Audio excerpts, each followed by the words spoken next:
18만 5천을 치니라. 아침에 일찍이 일어나 보니 다 송장이 되었더라. 아멘. 이번에는 요한계시록 19장으로 가겠습니다. 요한계시록은 성경 맨 마지막 책입니다. 420쪽, 신약성경 420쪽, 요한계시록 19장.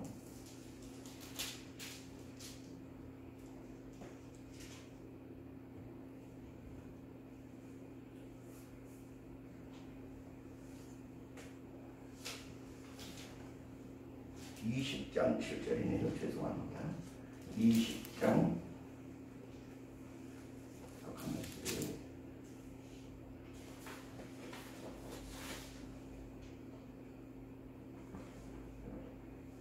제가 잘못 찾은 것 같아요.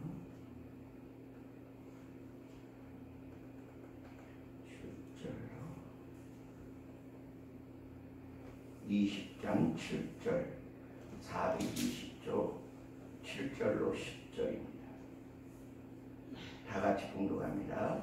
천년이 참에 사단이 그 옥에서 놓여 나와서 땅의 사방 백성 곧 곡과 마곡을 미혹하고 모아 싸움을 붙이리니 그 수가 바다모래에 같으리라. 저희가 지면에 널리 퍼져 성도들의 짐과 사랑하시는 성을 두르매 하늘에서 불이 내려와 저희를 소멸하고 또 저희를 미혹하는 마귀가 불과 유황 곳에 던지우니 거기는 그 짐승과 거짓 선지자도 있어 세세토록 밤낮 괴로움을 받으리라. 아멘. 우리 시간에 한 집사님 나오셔서 성경 암송해 주시겠습니다. 시편 10편이죠.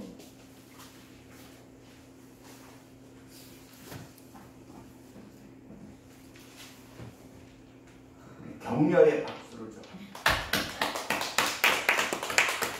시편 10편을 기도로 하나님께 올려드립니다. 여호와여 어찌하여 멀리 서시며 어찌하여 환난 때에 숨으시나이까. 악한 자가 교만하여 가련한 자를 심히 압박하오니 저희로 자기의 베푼 꾀에 빠지게 하소서. 악인은 그 마음의 소욕을 자랑하며 탐욕을 행하는 자는 여호와를 배반하여 멸시하나이다. 악인은 그 교만한 얼굴로 말하기를 여호와께서 이를 감찰하지 아니하신다 하며 그 모든 사상에 하나님이 없다 하나이다. 저희의 길은 언제든지 견고하고 주의 심판은 높아서 저희에게 미치지 못하오니 그는 그 모든 대적을 멸시하여 그 마음에 이르기를 나는 요동치 아니하며 대대로 환난을 당하지 아니하리라 하나이다. 그 입에는 저주와 거짓과 포악이 충만하며 그 혀 밑에는 잔해와 죄악이 있나이다. 저가 향촌 유벽한 곳 마을 구석진 곳에 앉아 그 은밀한 곳에서 무죄한 자를 죽이며 그 눈으로 외로운 자를 엿보나이다. 사자가 그 구렬에 엎드린 같이 그가 은밀한 곳에 엎드려 가련한 자를 잡으려고 기다리며 자기의 그물을 끌어 가련한 자를 잡나이다. 저가 부풀려 엎드리니 그 강포로 인하여 외로운 자가 넘어지나이다. 저의 마음에 이르기를 하나님이 잊으셨고 그 얼굴을 가리우셨으니 영원히 보지 아니하시리라 하나이다. 여호와여 일어나옵소서. 하나님이여 손을 두옵소서. 가난한 자를 잊지 마옵소서. 어찌하여 악인이 하나님을 멸시하여 주는 이를 감찰하지 아니하신다 하나이까. 주께서는 보셨나이다. 저주 잔해와 원한을 감찰하시고 주의 손으로 갚으려 하시오니 외로운 자가 주를 의지하나이다. 주는 벌써부터 부하를 도우시는 자신입니다. 악인의 팔을 꺾으소서. 악한 자의 악을 없기까지 찾으소서. 여호와는 영원 무궁토록 왕이시니 열방이 주의 땅에서 멸망하였나이다. 여호와여 주는 겸손한 자의 소원을 들으셨으니 저희의 마음을 예비하시며 귀를 기울여 들으시고 고아와 압박당하는 자를 위하여 심판을 하사 세상에 속한 자로 다시는 유력치 못하게 하시리이다. 아멘. 할렐루야. 이런 보물 같은 집사님이 우리 교회 집사님이 걸 감사 찬양. 나오세요. 사모님하고 같이 특송하신다. 몇 장? 135장. 135장입니다.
아멘. 감사합니다.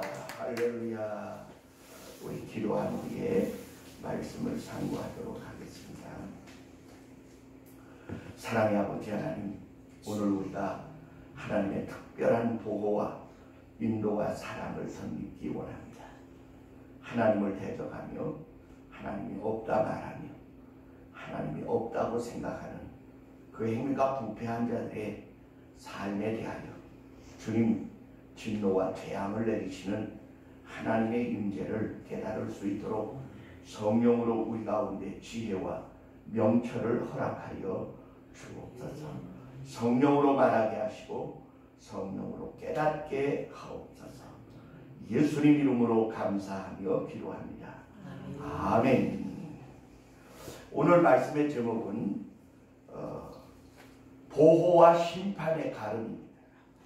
하나님이 어떤 사람은 보호하시고 어떤 사람은 심판하시느냐. 우리가 지지난주에도 그 말씀을 드렸습니다.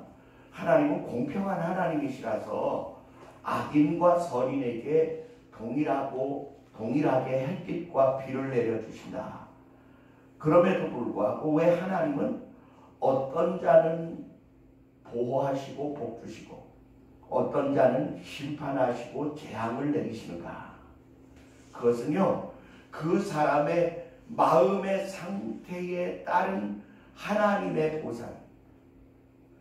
오늘날 많은 하나님을 섬기는 사람들은 하나님이 자기의 삶에 대한 억울함이나 속상함이나 원통함에 대한 보상을 반드시 해주실 뿐만 아니라 영원한 하나님의 나라의 보상으로 우리의 삶을 책임져 주실 것을 믿는 믿음 가운데 삽니다. 그래서 이들은 억울하고 원통하고 불합리한 일들을 만나도 그것 때문에 낙심하거나 좌절하지 않습니다. 왜냐하면 하나님은 갚으시는 하나님이시라는 사실을 너무나 확실히 믿기 때문입니다. 오늘날 많은 이들이 예수 그리스도를 믿으면서 살아있는 동안에 하나님이 갚아주실 것을 구하는 사람들이 많습니다만은 사실은 살아있는 동안에 갚아주시겠다고도 하셨습니다만 말로 할 수 없는 더 큰 영광은 이 땅에서가 아니라 하늘에서 보상받는 것입니다. 그런데요, 이 세상에 두 종류의 사람 중에 한 종류의 사람은요, 그 마음에 하나님이 없다고 생각해요. 그래서 시편의 두 군데에도 이렇게 말합니다. 어리석은 자는 그 마음에 이르기를 하나님이 없다 하는도다. 이들은 그 행위가 부패하고 소행이 가증하여 의를 행하는 자가 없나니 하나도 없다. 그렇게 기록하고 있습니다. 왜냐하면 이들은요, 이 삶이 전부인 줄 알고 이 세상에서 자기의 억울함과 원통함을 풀려고 하고 그리고 온갖 죄악과 수단과 방법을 써서라도 잘 먹고 잘 살고 명예를 얻고 크게 자기가 유명해지기를 바라는 현세주의자들이기 때문입니다. 굉장히 많이 다르지요. 그 마음에 하나님의 존재를 인정하는 자와 인정하지 않는 자의 그 마음의 상태의 차이는 엄청나게 큰 것입니다. 근데 오늘 우리가 상고한 출애굽기 14장의 내용은 하나님이 이스라엘 백성들을 위하여 바다의 길을 여시고 자기 백성을 그 바다를 건너게 하시는 이야기가 기록되어 있습니다. 그런데 말이에요, 이스라엘 백성이 애굽에서 10가지 재앙을 통하여 바로 왕이 할 수 없이 이스라엘 백성을 놓아보내지만 얼마 되지 않아 모든 백성들이 엄청나게 떠났다는 이야기를 신하들로부터 듣는 순간 이런 마음이 생기는 거예요. 아니 내가 잠시 미쳤었나 봐. 아니 그 많은 백성들과 노예들을 놓아보냈으니 그럼 우리나라 어쩌자는 거야? 다시 가서 잡아다가 노예를 만들어야 되겠다라고 하는 이 악하고 강팍한 마음을 다시 품게 됐어요. 근데 여러분 잘 보세요. 10가지의 재앙을 통하여 하나님의 살아계심과 자기들이 섬기던 신들보다 월등히 뛰어난 여호와 하나님의 능력을 경험하고도 그게 부족해서 지금 장자들이 다 죽고 초태생이 다 죽임을 당하는 10번째 재앙을 당하고도 한번 따라합시다. 믿음이 전혀 생기지 않았다. 전혀 하나님을 두려워하는 마음을 가지지 못했어요. 오히려 무슨 마음이 그 마음을 장악했느냐 하면 엄청난 재물과 자기의 노예들이 빠져나갔으니까 그거 다시 되찾아오겠다는 욕심이 가득한 마음이 채워지게 되자 하나님 두려운 줄을 깜빡 잊어버렸어요. 그래서 온 애굽의 마병과 군대들을 모아가지고 말을 타고 병거를 타고 이스라엘 백성들을 뒤쫓았습니다. 자, 그러면 잘 보세요. 어린 아이들과 그리고 노인네들과 그리고 소, 말, 양 뭐 이런 것들을 이끌고 가는 이스라엘 백성들의 그 속도가 좁혀질까요? 안 좁혀질까요? 좁혀지죠. 근데 하나님이 희한하게도 이스라엘 백성을 가나안 땅에 가까이 가는 지름길로 안 가시고 바다가 가로막혀 있는 홍해 바닷길 옆에 비하히롯이라는 곳에 장막을 치게 하셨습니다. 근데 이 비하히롯이 어떤 곳이냐면 홍해 바다가 이렇게 길게 있고 그 바닷가에 산봉우리가 이렇게 양옆으로 있어요. 그래서 사태가 나고 비가 오면 이 모래와 흙과 돌들이 이 골짜기 사이로 해서 홍해로 이렇게 밀려드는 부채살처럼 이렇게 쭉 밀려드는 삼각주처럼 되어진 그곳에다가 천막을 치게 했어요. 그 이스라엘 백성들이 이렇게 돌아보니까 뒤에 먼지 구름이 막 일어나는데 애굽 군사들이 쫓아오는 거예요. 그러니까 모세를 반대하는 세력들 일부가 이렇게 말합니다. 모세야, 어찌하여 우리를 여기까지 인도하여 여기서 죽게 하느냐? 애굽에 매장지가 없어 여기에다가 우리를 장사 지내려 하느냐? 우리가 전에 말하지 않았느냐? 우리를 내버려 두어 애굽 사람들을 섬기게 하라고 하였는데 우리를 기어이 여기까지 이끌어내어 여기에서 우리를 죽게 하려느냐? 막 그러면서 난리를 칩니다. 그러니까 모세가 하나님께 기도해요. 하나님, 어떻게 하기요? 그러니까 하나님이 말씀하시기를 너는 어찌하여 내게 부르짖느냐? 너는 지팡이를 든 내 손을 들어 바다를 향하여 들라. 지팡이를 잡고 이렇게 바다를 향해 내 손을 들라. 그리하면 바다가 갈라져 길이 나오리니 너희는 그 길로 들어갈지니라. 바로왕은 생각하기를 저들은 이제 꼼짝없이 갇혔다. 앞에는 바다가 있고 뒤에는 애굽 군대가 쫓아가고 양쪽에는 산이 있는데 도망갈래야 갈 데가 없어. 그러니까 저들은 이제 꼼짝없이 잡혔으니 우리가 이길 것이다. 그리고 막 달려가는데 하나님의 사자가 이스라엘 백성들을 이끌고 가던 구름 기둥이 갑자기 자리를 옮겨서 애굽 군사 쪽으로 가서 구름 기둥이 쫙 서게 된 거예요. 자, 이렇게 되자 저녁이 되고 밤이 된 그때에 구름 기둥이 불 기둥으로 바뀌면서 애굽 군사들에게는 캄캄한 흑암의 구름이 그들 앞에 놓이고 이스라엘 백성에게는 불기둥이 나타나서 백성들이 바다를 건너갈 수 있도록 밤새도록 환하게 불을 비춰주시게 됐습니다. 그러니까 아무리 느리게 가도 밝은 빛 가운데 가는 하나님의 백성과 그들을 잡으러 온 이 애굽의 군사들 사이에 간격이 생기게 되세요. 그곳에 역사하시던 하나님의 신이 어떤 모습으로 나타나느냐? 구름 기둥으로, 불 기둥으로 나타났습니다. 우리가 지난주에 이 낮에 나온 구름 기둥과 밤에 생긴 불 기둥은 낮에 더위를 피하게 하시는 하나님의 보호하심이었고 밤의 불 기둥은 사나운 짐승들과 광야의 추위를 막아주시기 위한 하나님의 방법이셨다. 이렇게 말했는데 지금은 이스라엘 백성들을 돕고 원수들의 길을 막는 모습으로 나타나신 것입니다. 그러면 바다 사이에 난 그 길이 어떤 길이냐? 여러분, 이게 당시의 홍해 바다는 죽음의 바다예요. 백성들이 바다에 들어가면 다 죽지요. 뭐 무슨 보트를 탄 것도 아니고. 그런데 그 죽음의 바닷길에 생명의 길을 쫙 열어놓으셨어요. 물이 좌우에 벽처럼 물러가 쌓이고 마른 땅이 드러나서 이스라엘 백성들이 밤새도록 그 길을 걸어 홍해를 건널 수 있게 하셨습니다. 그러면 한번 물어볼게요. 애굽 사람들도 그 길을 갔을까요? 못 갔을까요? 가기는 갔어요. 바닷속에 난 길을 경험했어요.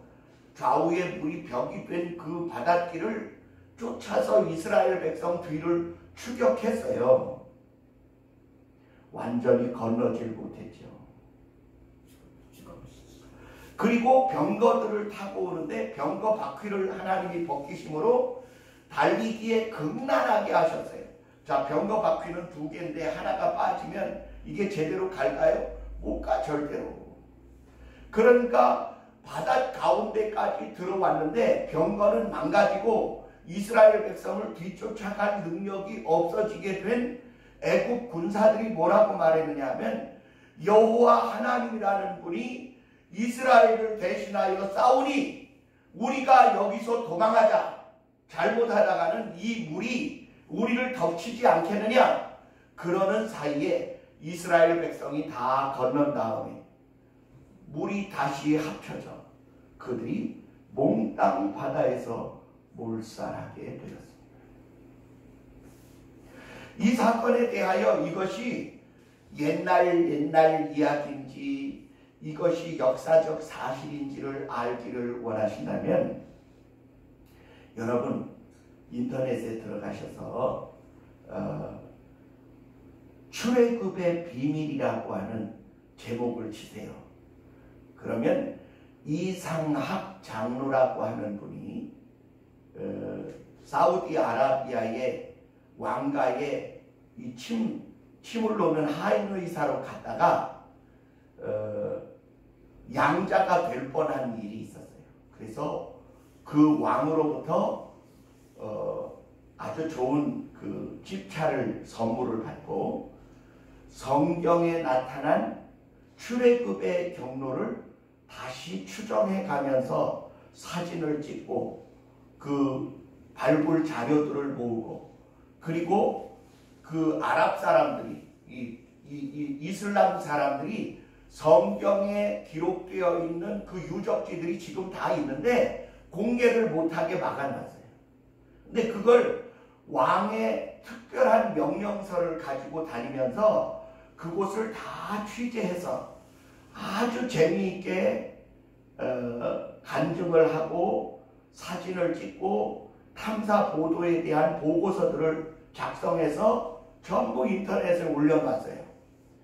출애굽의 비밀 이상학 장로 찾으시면 여기 이스라엘 백성들이 홍해바다를 건너간 장소에 마주 양쪽에 홍해바다 이쪽과 저쪽에 돌기둥으로 표식들이 있었는데 그걸 몇 년 전에 없애버렸어요.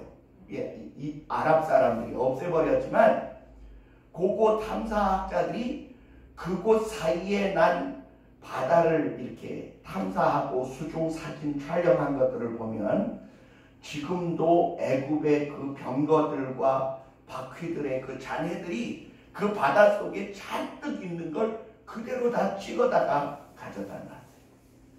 근데 홍해바다가 어떻게 생겼냐면 이렇게 깊어요.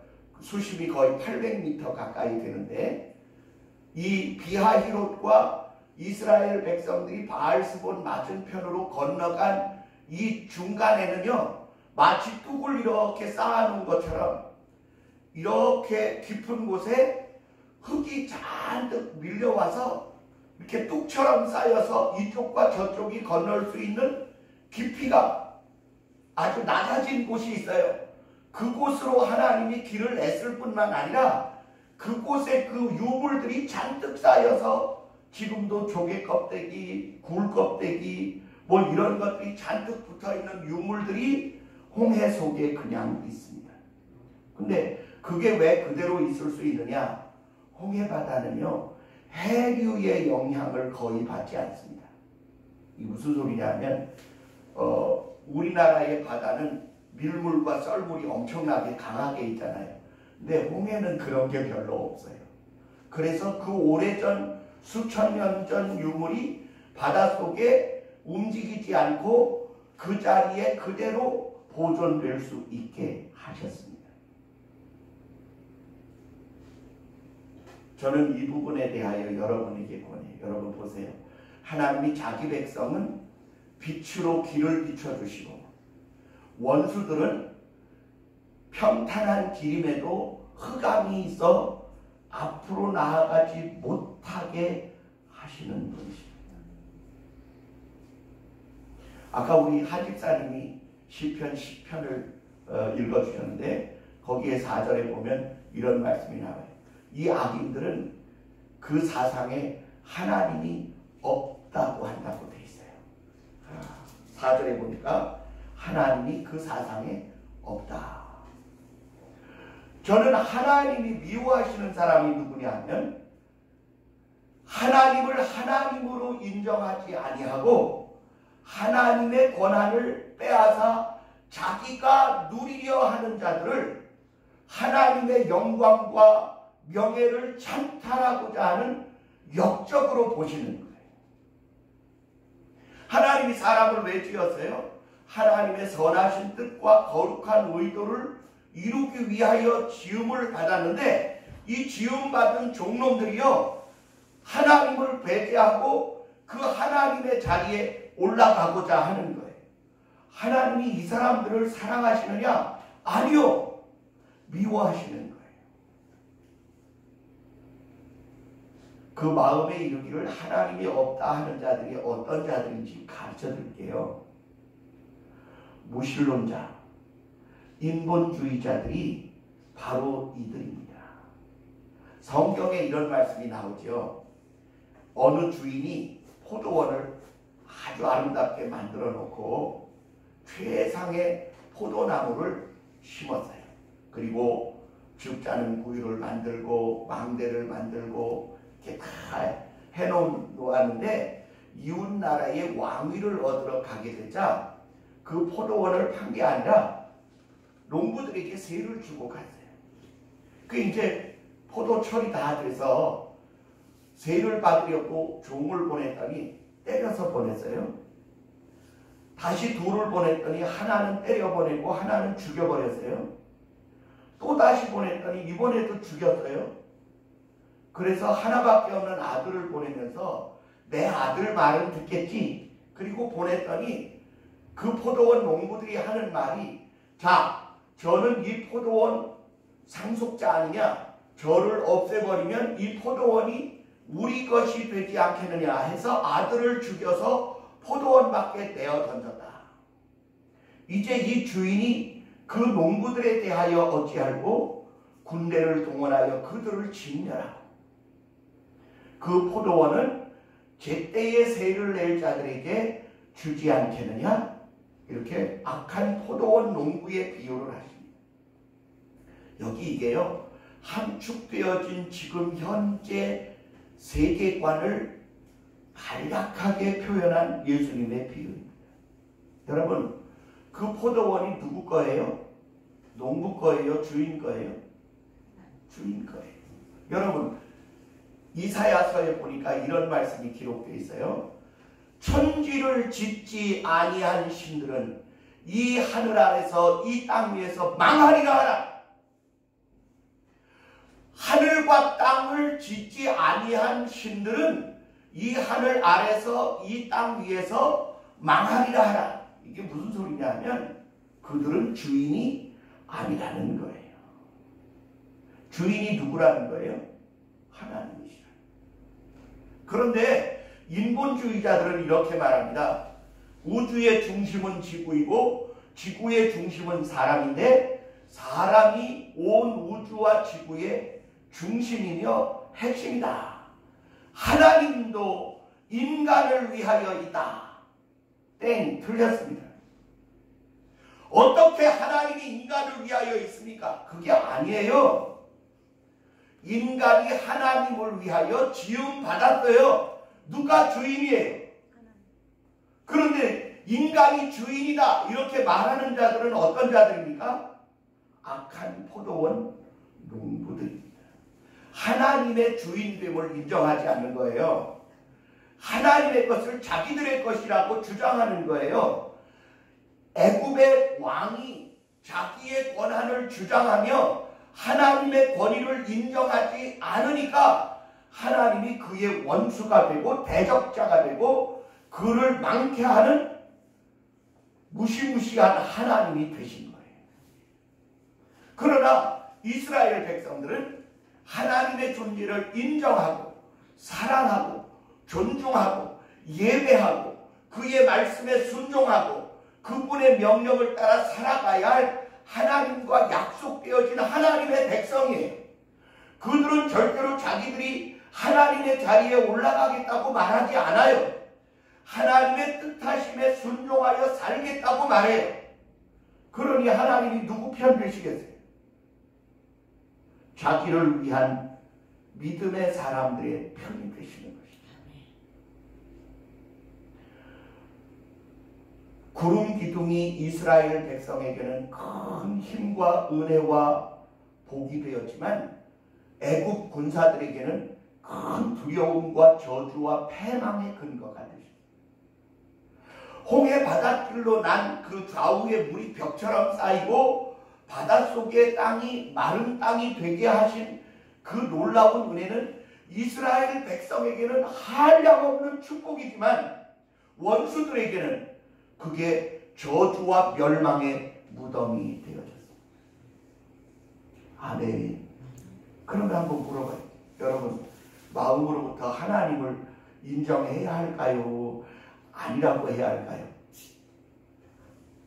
아니라고 하시는 분은요, 지금 나가셔야 돼요. 교회에 앉아 있어야 할 필요가 없어요. 예수님을 믿어야 할 이유가 없어요. 왜냐? 버림받을 건데 뭘 믿는 척해요. 이스라엘 백성만이 바닷길을 움직인 게 걸어간 게 아니에요. 애굽 군사들도 바닷길을 경험했어요. 경험은 했는데 건너지는 못했어요. 다 같이 교회 나온다고 다 구원받는 게 아니라고요.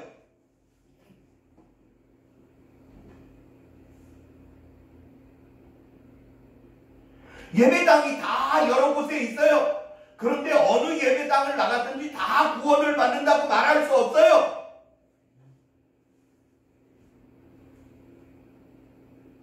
불의한 권력에 순종하고 하나님의 명령을 불순종하는 그런 교회들은 구원의 기쁨을 맛볼 수는 있는지 모르지만 영생의 구원은 얻을 수 없다고 봅니다. 그건 제 이야기가 아니에요. 성경을 똑바로 보셔야죠. 마른 땅을 이스라엘 백성들은 바닷길로 걸었어요. 그런데 원수들에게는 걷기 극난한 고통의 땅이었어요. 이스라엘 백성들을 엄몰치 못하던 바닷물은 애굽 군사들에게는 죽음의 물결로 덮쳐서 그들이 죽을 수밖에 없었어요. 이게 성경이에요. 오늘날 공산주의자들은 하나님을 인정하지 않습니다. 그래서 그들은 거짓말을 밥 먹듯 하고 사람 죽이기를 파리 죽이듯 하고도 뻔뻔스러운 얼굴로 큰 소리를 치고 삽니다. 그러나 푸른 가을이 오면 아무리 크게 번성하게 잘 자랐을지라도 다 말라 비틀어지게 돼 있어요. 나무는 그렇지 않습니다. 나무는 겨울이 와도 그 뿌리에 생명이 남아있다가 다음에 봄이 되면 거기에 자란 데서 또 자라고 자란 데서 또 자라요. 그래서 성경은 말하기를 의인은 성전 안에 심겨진 나무 같아서 해가 더할수록 장성하여지고 울창하여진다고 되어 있습니다. 저는 여러분에게 권합니다. 여러분, 불기둥과 구름기둥으로 우리를 지켜주실 뿐 아니라 원수들에게는 보수하시는 하나님이라는 사실을 잊지 않게 되기를 바랍니다. 역사에도 성경에는 아수르라고 기록되어 있지만 아시리아라고 기록되어진 바벨론 이전에 아주 창대했던 나라가 있어요. 이 나라가 급격히 쇠락하여 바빌로니아에게 먹혀진 이 전환점이 있어요. 변곡점이 있어요. 그 변곡점이 제가 읽어드린 열왕기에 기록되어진 내용. 거기에 보니까 제가 읽어드리겠습니다. 이 밤에 여호와의 사자가 나와서 아수르진에서 군사 18만 5천을 친지라. 아침에 일찍이 일어나 보니 다 송장이 되었더라. 예루살렘을 공격하던 아시리아 군이 하룻밤 사이에 18만 5천 명이 싹 죽어요. 하나님이 죽이셔요. 하나님의 백성을 대적하는 악의 무리를 일소하시는 것입니다. 요한계시록 20장에 나타난 7절에서 10절의 말씀도 같습니다. 천년 왕국이 끝나갈 즈음에 곡과 마곡이 하나님을 대적한 무리들을 규합하여 거룩한 성 예루살렘을 둘러싸고 전쟁을 하려 할 때 그 수가 바다 모래같이 많았을지라. 주께서 하늘에서 불을 내려 그들을 사르매 그들이 단번에 다 죽임을 당하고 그 원수들과 거짓 선자들이 끝없이 타는 불과 유황못에 던져져 끝없는 고난을 당하리라고 기록되어져 있습니다. 이것은 하나님을 하나님으로 인정하지 아니하고 자기가 하나님의 영광과 권세를 차지하고자 하는 자들을 물리치신 사건과 앞으로 되어질 사건의 말씀이 성경에 세 군데 기록되어져 있습니다. 저는 은총교회 성도 여러분에게 권합니다. 여러분, 우리는 그 하나님의 편이어야 합니다. 하나님을 인정하고 존중하여 그분의 지키심과 보호하심을 입는 굳건한 성도 되시기를 주의 이름으로 축원합니다. 기도하겠습니다. 사랑의 아버지 하나님 감사합니다. 오늘 우리가 하나님이 지키시고 보호하시는 자와 멸하시고 저주하시는 자의 그